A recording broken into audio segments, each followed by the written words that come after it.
This week on Africa Journal. The government of Comoros, I have no expectations whatsoever. Election fever gets high in the island nation of Comoros. I will make sure everything is done right. The justice building is the same since the colonial times. The battle for the top job in former French colony. Who are the bigwigs?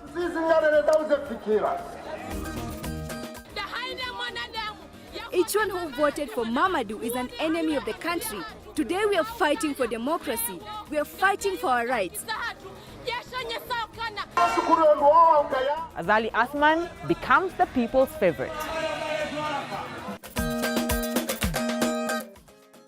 Hello and welcome to Africa Journal. I'm George Montero. And I'm Wanja Mungai. Welcome back to the mainland. Glad to have you back from the Comoros. Thank you very much, George. It's always good to be back home. And it was also good to visit this Indian Ocean island that not so many people know about. They recently held their presidential elections, and it was really a defining moment for the archipelago, entrenched in a history of coups.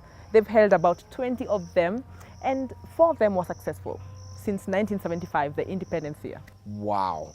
That's quite a lot. So this is how the election period was like.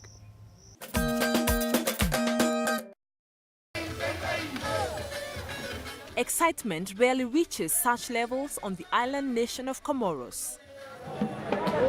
Racing loud vehicles, cheering squads by the roadsides.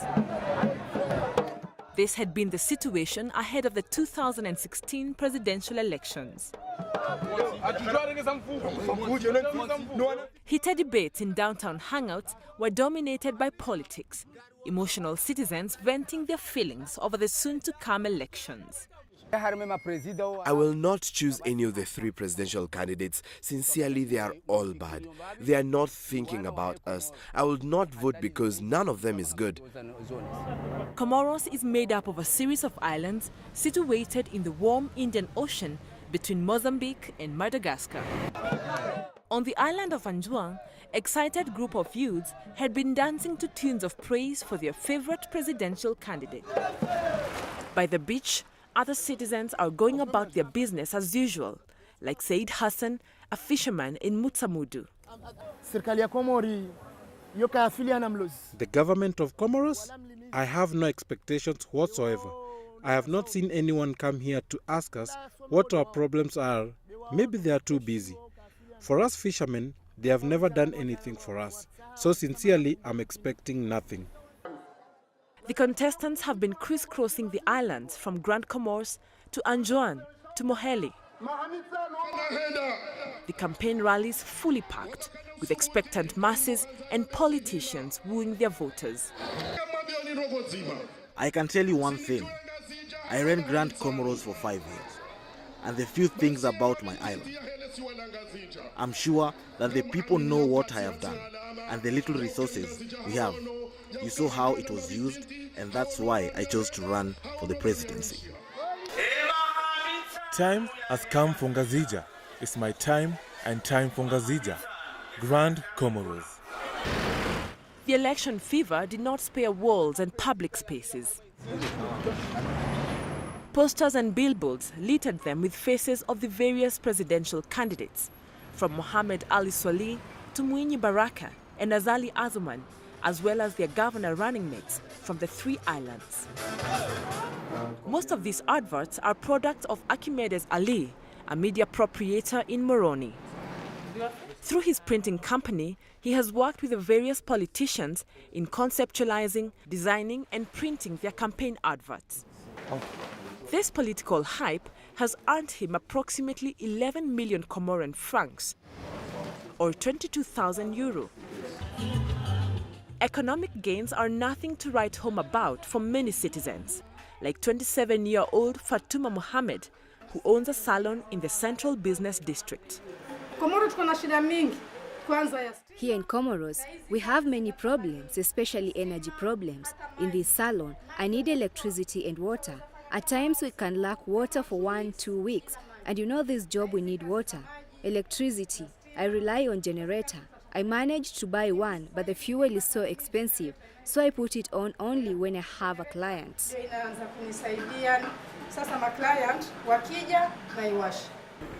The energy issue has been a selling point during the campaign's period. Politicians making promises to solve the mess once in office.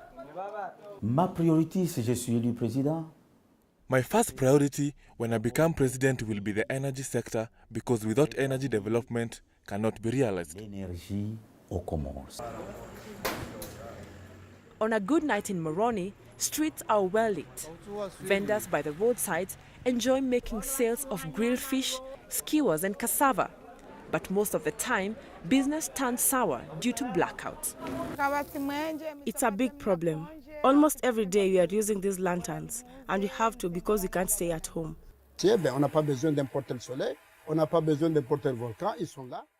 For me, energy will be given priority.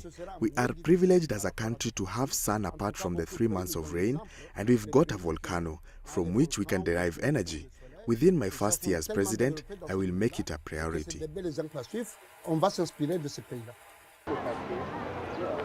Other issues plaguing the archipelago are bad infrastructure, poor education, unemployment and water shortages.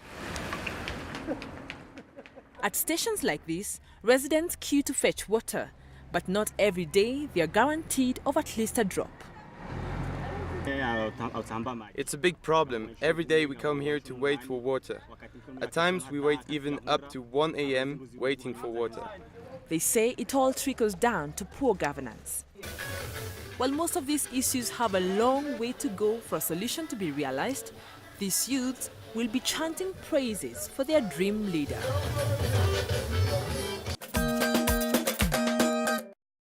Water and energy are two crucial issues. Surely the next leader will have a great task in fixing all these problems. Indeed, and when the election process began, the voters had about 25 candidates to choose from. And each and every one of them had their own idea on how to fix all these issues. But in the real sense, only 3 of them had a real chance from the outset. Let's learn more about them. 3 political bigwigs have been in the race towards the presidency of the Indian Ocean island of Comoros. Mohammed Ali Swali, Azali Asuman and Mwinyi Baraka have been aggressively competing for the top job.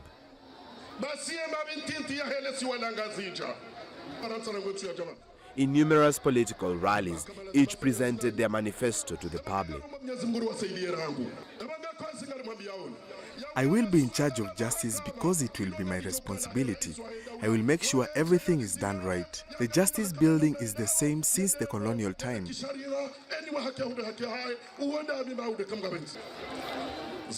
Mwinyi Baraka was the least popular of the 3 candidates, despite being the first to announce interest in vying for the seat in November 2015. He has been the governor for the Grand Comoros since May 2011. He is also the cousin to Mohammed Ali Swali Mamadou, one of the 2 political heavyweights that shaped the contest as a 2-horse race, with stiff competition between Mamadou and Azali. Our campaign is based on our vision, and we cannot keep silent. We have to air our issues. We warn them. They've had 5 or 10 years in government, and now the time of voting has come. And so you're supposed to show us what you have done for us and your vision. Azali Asuman is a former president. He ruled the Comoros between 1999 and 2006. He is infamous as a coup leader, which is how he got into power. He ruled for 3 years before stepping down for democratic elections. Azali led the coup in 1999 and he stepped down, not willingly, but due to the pressure from the international community. Azali was born in 1959 in Masuje, in southwest of Grand Comoros, or Ngazija, Comoros' biggest island. At the age of 18, he went to pursue a career in military at Morocco's Royal Military Academy. In this year's election, He was a flag bearer of the Convention of Revolution of Comoros, CRC party, and also had great support from the Jua party. Azali's performance in his first term may have redeemed his image as a coup leader. Better yet, with his opponent being Mohamed Ali Swali, vice president to the incumbent and minister for 10 years. His ministerial mission was in the agriculture docket before his recent in finance and economics. The government continues to be blamed for non-performance. The agronomist, by qualification, hails from Beni, a village in the northwest of Grand Comoros, and flag bearer of the Union for the Development of the Comoros, UPDC. I don't trust the government. They are all thieves. A person like Mamadou has been in government all through. There's nothing he has accomplished. Are we stupid as Comorians? No. This time, the leader is expected to come from the Grand Comoros, as is the provision in the constitution passed in 2002 and amended in 2009. The first round was controversial on grounds that the results were discordant with observers' report. The aftermath, protests and riots. 19 out of the 25 candidates ganged up to form a movement, Narawaze, to order for a recount. According to observers, the three finalists would have been Azali himself, Mamadou and Fami Ibrahim. On dit même que c'est moi qui est en première position, après Fami et puis Mamadou. The information that everyone has is that I was the first, Fami the second, and Mamadou the third, and that's the order. But after the court's ruling, we couldn't do anything. À la place de Fami, je lui dis bravo. After the court ruling, Narawaze was dissolved and the real race began towards the ballot vote held on April 10th. Glad they survived the chaos and the election process resumed. Also glad to have you back in one piece. Thank you very much. Now we shall take a short break, and here's what's coming up after. It's been 2 years since we've been trying to promote actions of Comorian youth entrepreneurship. We have a lot of platforms, both governmental and other international organizations. We explore the state of the nation, the past and the present. Welcome back to Africa Journal. I'm Wanja Mungai. And I'm George Mutero. Now we continue to learn more about the island of the Union of Comoros as we review the just concluded elections. Wanja, for many who know the Comoros, related to the production of lang lang and vanilla. Yes, its claim to fame is as an exporter of lang lang, an essence used in perfume. It also comes in second after Madagascar in the exportation of vanilla. Impressive. But isn't it ironical that this exporter of these two commodities still ranks poorly economically? Yes, the former French colony's history has everything to do with its predicament, a dark past of political coups and unstable governments. Let's learn more.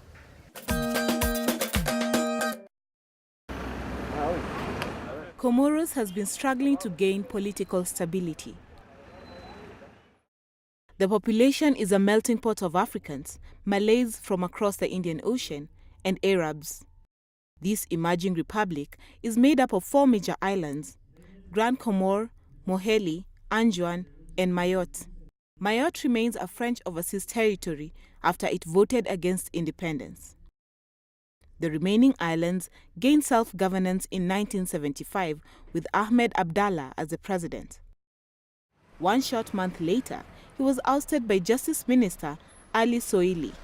This heralded the country's history of instability, going through 20 coups and many secession attempts. Personne n'a donné Mayotte à la France. Mayotte is Comorian. The French took Mayotte from Comoros. We had 4 islands. The French love the Indian Ocean, and that's why they took Mayotte. None of the 3 candidates can bring back Mayotte to Comoros. C'est la France qui a fait des Comores 4 îles. The Comorian system of power rotation among its 3 islands was established in 2002. A 2009 referendum extended presidents' terms from 4 to 5 years and increased the central government's authority, at the expense of local governments. You have to know that this constitution came after a separatist crisis in Anjouan, and it's a turn of presidency to each island, and it gave a large autonomy to the island. So we have a president of the island with his government and ministers, and it was making a confusion to the central government. So in 2009, there was amendment to this constitution, and it's still confused. However, the constitution has since seen Comoros through less turbulent times, especially within the last president, Ikililu Doinini's term. His 5-year administration has seen the country's economy decline from a 3% growth rate in 2011 to 1% growth rate in 2015. Unemployment rate was at 50% as of 2015, according to African Economic Outlook. It's been 2 years since we've been trying to promote actions of Comorian youth entrepreneurship. We have a lot of platforms, both governmental and other international organizations. It's one of the biggest challenges because we suppose that there are many young, vulnerable people tempted by corruption. Another thorn in the economy's flesh is the energy crisis that began in 2010. Natural resources are in short supply. Nonetheless, agriculture accounts for about half of Comoros' GDP. Vanilla is a crop that is commonly grown by farmers as it thrives in all the 3 Comorian islands. 10 years ago, we used to export around 150 metric tons of vanilla. Actually, we have lost maybe 100 tons. So our income decreased a lot these 10 years. But actually, maybe last year we have exported about, let's say, nearly 10 million euro of vanilla. They have several causes for that. Because first, it's because the price decreased a lot. For example, we have a kilogram of green vanilla. 10 years ago, it was about 40 euro per kilo. And after that, we had 2 euro per kilo. So you see the difference. And the farmers was very, lost their motivation and they leave everything on the field. But even as the sweet vanilla business soured, the country's star crop, Ilang Lang, supplements its export earnings. Comoros is one of the world's biggest producers of the essence used in perfumes. Amin Kalfan exports vanilla, Ilang Lang, and cloves. According to him, Ilang Lang business has also plummeted, and the trend will likely continue for the next 3 years. Unfortunately, until today, we has not been assisted by the government by making a sensibilization to the farmer that we have to plant more and more ilang-ilang. We, government, will go with the exporter. We will try to convince the country who are importing that importing ilang-ilang oil from Comoros, you are helping Comorian country to fight against poverty. The new government has its work cut out for it. Its priority would be to find a sustainable answer to the energy crisis if this goal of turning the economy around is to be realized by 2019.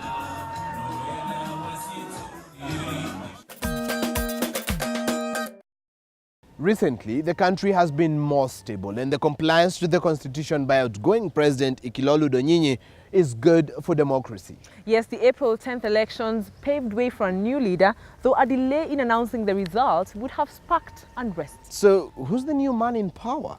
Let's find out.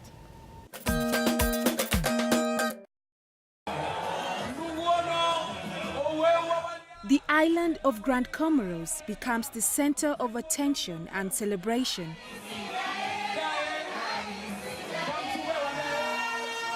Young men on cars honk their horns in support of their new president on Friday evening. They're celebrating the victory of Azali Assoumani, the winner of the 2016 presidential elections.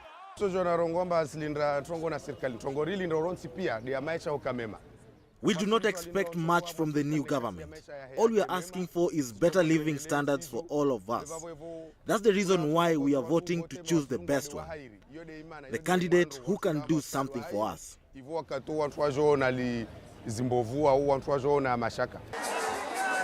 Azali supporters believe he is the ideal man to run the nation.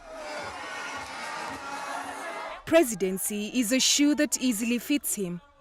After all, he has tasted power before. Azali has brought change in Comoros. When he was president, he established the University of Comoros that improved the education of our children. So if he had more time, he would have done more. The 57-year-old hails from Masuje in southwest of Grand Comoros. He won the second round of the just concluded contest held on the 10th of April.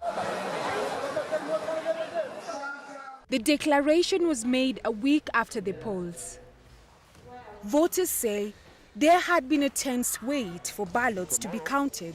So I apply to tell to the world about the situation in the vote. We have been to the vote without a vote. So now we're waiting to deliberate this vote, but we don't know why they didn't deliberate. Sanders' runoff vote concluded a bruising campaign that has been on since early this year. Close to about 210,000 Comorians out of the estimated 300,000 registered voters went to the polls. This turnout was considered higher compared to the 159,000 in the first round. Azali secured 40.98% of the votes, ahead of Mamadou with 39.87% and Baraka behind on 19.15%. The two front-runners had a hold in most of the island's various regions of Adjouan, Moheli and Grand Comoros. Even with Azali's victory, his supporters are still angry about those that voted for the new president's rival.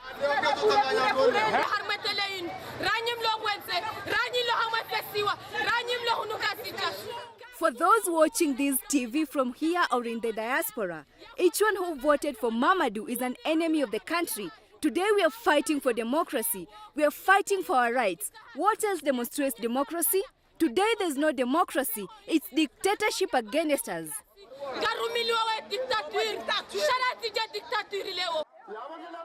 Azali promises to turn the tiny island into a global center for trade and finance. My government will be accountable to the Comorians on how we use the money. Be ready for that. We don't want people who use our money like it's theirs. His opponents are convinced otherwise.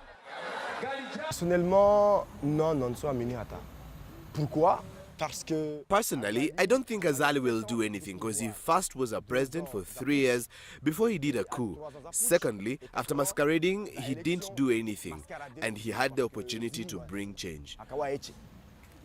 Ça veut dire que Azali a une possibilité pendant 7 ans, il a réglé les problèmes aux pays. Azali takes over from outgoing president Ikilolu Doinini, who completes his 5-year term in office.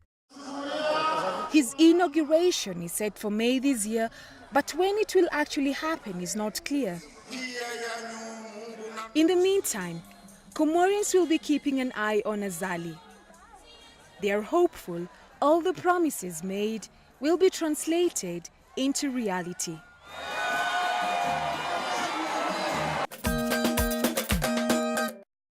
I met Azali Azman for that interview and he sounded like the man to turn things around for the better. I hope so too. Well, you the viewer have an opportunity to let us know what you thought about this week's show and if there's anything worth coverage in your area. Please let us know on Facebook, Twitter, or send us an email to the address on your screen.